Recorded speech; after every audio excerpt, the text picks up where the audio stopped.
As the Daniel Snyder story develops, the team still has a game to play this week, facing yet another off-the-field distraction.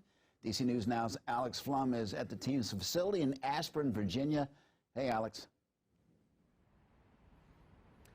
Hey, Mark, you know, I always say this football team is more like a soap opera. Today is a pretty big episode in that soap opera, yet another big off-the-field distraction with everything going on with Daniel Snyder. But with this distraction, the team is trying to push that away and focus on just the football. We got football games to play, you know. It's noise around every team, you know. More so for us, but you got to block it out, you know what I mean? I'm going to go out there and block my defender next week. That's how I focus on it. I got to compartmentalize. An ownership change would obviously impact the players and coaches, but they say they're not worrying about it. That's been kind of talk around town for a while now, and I think Coach Rivera does a really good job of keeping that away from us. Something that I'm going to term as interesting, and I think the guys will understand that. They also understand that they don't know a lot about what's going on, and so they'll stay focused, hopefully, on getting ready for Minnesota. We really don't pay attention a lot to the outside noise because we have so much stuff we have to do inside the facility, you know, to win games. So, you know, we really we stay at the task at hand, got the blinders on, and you know that's how we rocking there. On the field, the Commanders have won each of their last 3 games, and some fans seem to be celebrating today's reports just as much, if not more, than the win streak. You know, the fans have had a unique experience over the course of these years, and I just think, you know, we have a chance to really give them something to cheer for this Sunday, and so I think that's what we're going to try to do. So really, it was as close to business as usual as possible for this team today. Head coach Ron Rivera, in the past, when off-the-field distractions have come up, he's been a bit combative, a bit animated up at press conferences today. He was very calm, very cool, very collected. That's kind of what we got from a lot of the players as well. This team just focused on trying to win their 4th straight game this week against the Minnesota Vikings. For now, that's all from Ashburn, Virginia. Reporting. We'll have much more at 6, but for now, reporting in Ashburn, Alex Flum, DC News Now. Facing yet another off-the-field distraction. Yeah, DC News Now sports reporter Alex Flum is at the team's facility in Ashburn, Virginia. And Alex, this is really all out of the players' hands.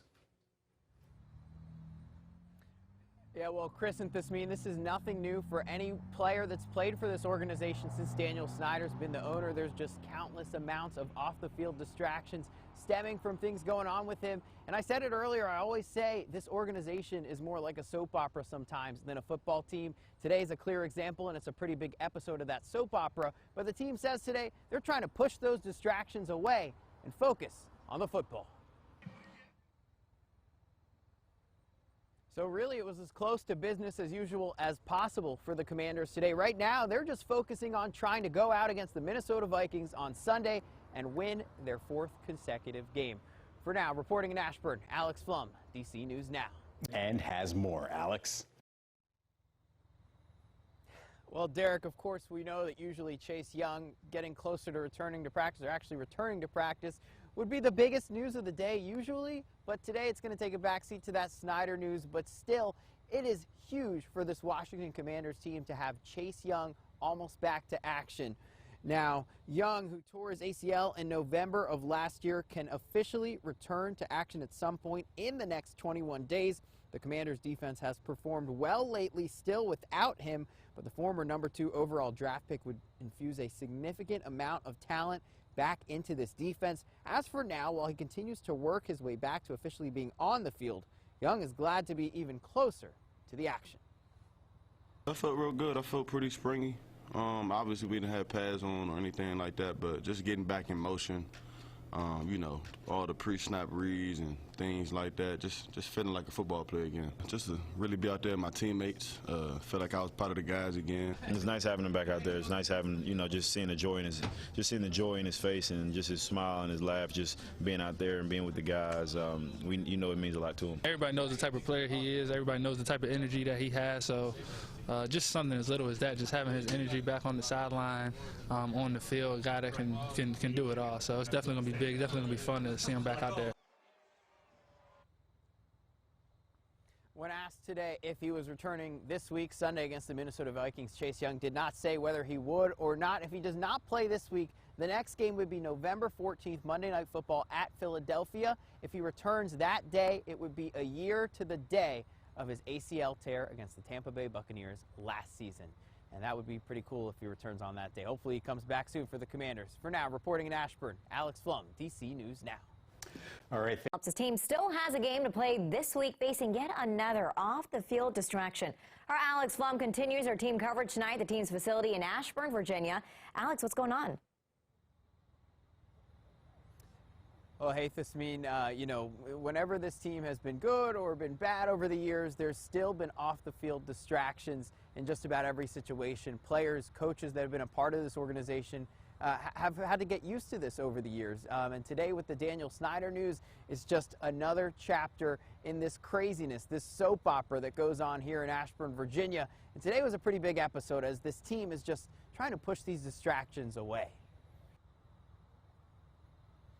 So it's business as usual for this team today, even with all the craziness going on. But I'll say this, I'm from the D.C. area. A lot of my friends on Facebook are Commanders fans. And when I opened my news feed today, it was so many celebratory posts about this news of Dan Snyder potentially selling the team.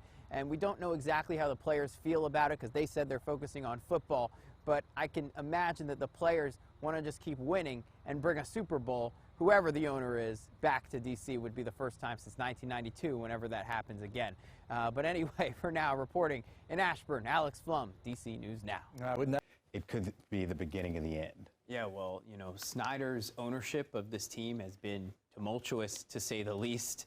And fans have been talking for a long time, saying, they would maybe want him to sell the team, or hopefully he sells the team, or something. There's been a lot of rumblings about that, and scandal after scandal after scandal. What started as little small things at first, where maybe disputes with fans and parking and season tickets turned into big scandals and investigations into Dan Snyder, and it has now gotten to a point where there's been huge scandals, like problems in the workplace and everything like that, and being investigated by the government and all these different things.